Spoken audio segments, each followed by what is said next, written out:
Alors bonjour à tous. Aujourd'hui on va parler de l'Artemisia annua, qui est l'armoise annuelle, qui est une armoise asiatique. Nous en France on a surtout l'armoise commune.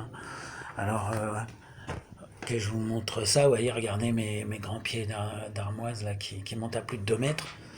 Alors on va aller les voir. L'armoise annuelle elle est très parfumée et elle est surtout réputée pour ses propriétés médicinales.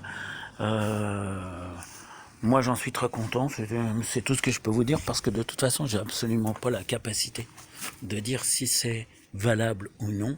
À vous de vous renseigner sur ses propriétés et de voir si vous pouvez avoir confiance. Enfin toujours est-il que moi ça fait pas de mal, voilà, on va dire ça.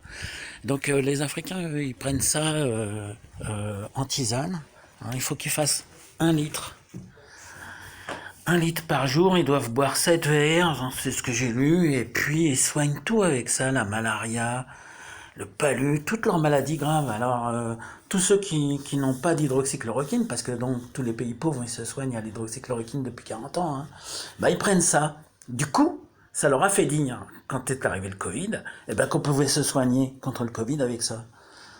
Ça leur a fait dire, moi je le dirai pas. Tout ce que je sais, c'est que chaque fois que j'ai eu une petite alerte, j'en ai pris quand même.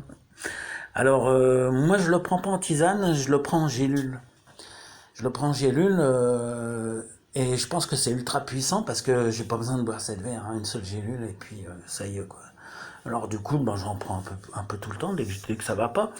J'ai un ami médecin qui a été très gravement atteint et ses collègues lui disaient que c'était incurable.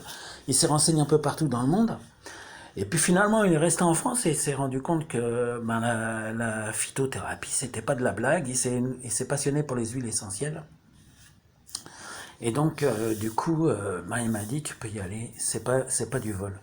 Donc, ce qui se passe, c'est que je me suis acheté un broyant à herbe. Et puis, ça me permet de faire des gélules. Alors, je broie, par exemple. Alors, ça, c'est pas l'artémisia, puisqu'elle est pas sèche. C'est pas l'armoise, c'est le persil. Je fais sécher mon persil. Puis après, je le mets en pot, comme ça. Voilà, hop, un pot à épices. Et puis voilà. Et c'est très parfumé, contrairement à ce que je pensais. J'ai découvert ça cette année. Donc, je vous fais une petite démonstration du broyage. Je vais essayer ça demain. Voilà. Alors, c'est comme un four à viande, le système, il y a une vis sans fin. Là, vous réglez la pression. Alors, moi, je règle pas trop. Ce qui fait que j'ai un broyage. J'ai un broyat assez moyen, comme je ne veux pas serrer trop, mais du coup je repasse plusieurs fois et je tamise. Je fais un tamis, je vous montre le tamis. Je fais un tamis dans comment ça s'appelle, une moustiquaire en métallique, mais que ça sera en plastique, ça serait mieux même. Dans de la moustiquaire pour avoir un résultat très fin, des fois j'utilise pour avoir un terreau fin. Alors déjà l'artémisia, il faut qu'elle sèche rapidement, alors je la mets au soleil, faut qu'elle sèche au soleil dans un sac comme ça, un sac très fin, on s'en fout, on va faire un peu de pub, tiens. Voilà, hop. Et comment dire, je fais pareil pour la menthe. Tiens, d'ailleurs, il y en a un là, un de menthe. Il n'y a pas grand chose. Je vous ai fait un reportage là-dessus, je ne l'ai pas mis sur YouTube, sur la menthe poivrée. Et donc, comment dire, moi je le mets en gélule. Tiens, il est là le gélulier d'ailleurs. Voilà.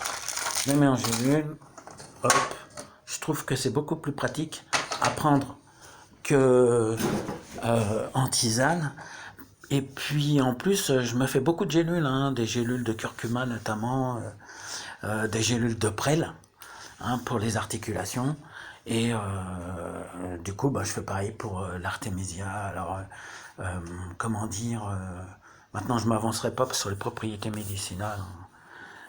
Chacun voit midi à sa porte. Ce qui se passe, c'est que quand on nous empêche de nous soigner juste pour enrichir des laboratoires américains, je crois que passer à l'autodéfense sanitaire, c'est carrément un devoir civique. Donc, c'est ma petite contribution. Allez, je vous dis à bientôt.